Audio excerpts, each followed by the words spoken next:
అందరికీ నమస్కారం. Welcome to Satya kitchen. ఈరోజు నేను స్పెషల్గా టమోటా రసాన్ని తయారు చేయబోతున్నాను. మీరు కనుక ఎప్పట్లా కాకుండా ఈ విధంగా టమోటా రసం చేసుకుంటే అన్నమంతా ఈ రసంతో తినేస్తారు, కాదండి గ్లాసులతో తాగేస్తారు, అంత బాగుంటుంది. మరి ఈ రెసిపీని ఎలా తయారు చేసుకోవాలో ఇప్పుడు చూద్దాం. ఇందుకోసం చిన్న రోల్ తీసుకొని మిరియాలు, జీలకర్ర, ఎల్లిపాయలు వేసి కచ్చా పచ్చగా దంచుకోవాలి. ఇవి మీ టేస్ట్కు తగ్గట్టు వేసుకోండి. మరీ మెత్తగా నూరాల్సిన పని లేదు, కచ్చా పచ్చగా ఉంటే సరిపోతుంది. చూడండి, ఈ విధంగా ఉంటే సరిపోతుంది.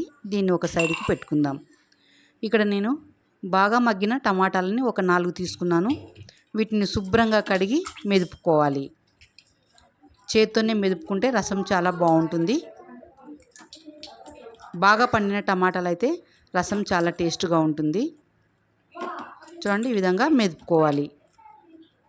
తర్వాత కొద్దిగా చింతపండుని కడిగి వేసుకోవాలి.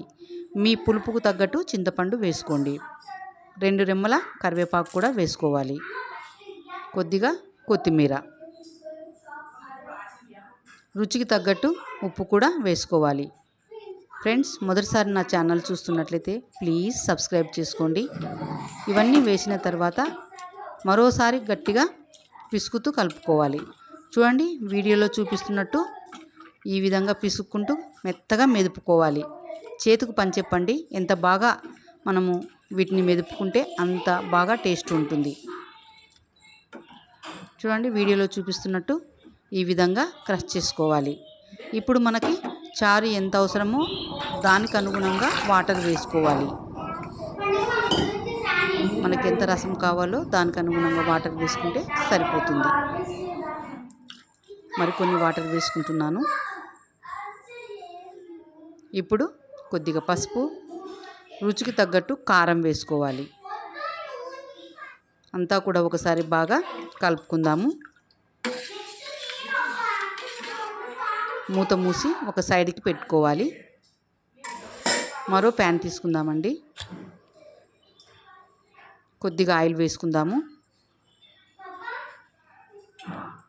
జీలకర్ర ఆవాలు 1 స్పూన్ వేసుకోవాలి. 2 ఎండుమిరపకాయలని తుంచి వేసుకోవాలి.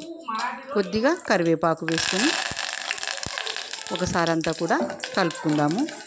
ఇప్పుడు మనం దంచి పెట్టుకున్నటువంటి జీలకర్ర ఎల్లిపాయల మిశ్రమాన్ని వేసుకోవాలి.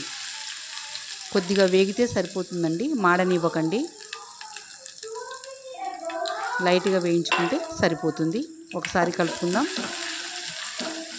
తాలింపు రెడీ అయిపోయింది.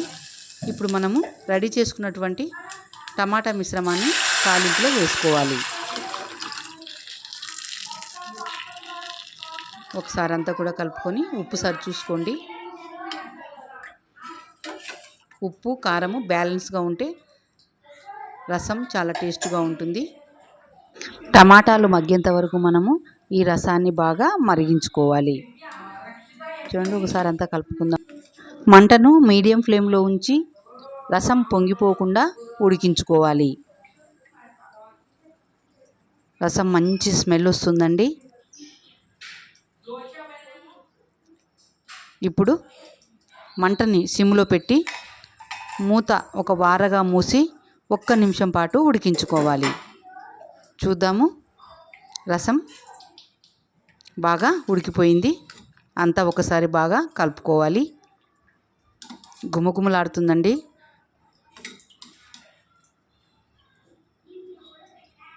ఎమ్మి రసం రెడీ అయిపోయింది. కొత్తిమీరతో గార్నిష్ చేసుకుందాం. స్టవ్ ఆఫ్ చేసుకుందాం. మీకు ఈ రెసిపీ నచ్చినట్లయితే లైక్ చేయండి, కామెంట్ చేయండి, ఫ్రెండ్స్కి రిలేటివ్స్కి కూడా షేర్ చేయండి. Please subscribe. Thank you for watching.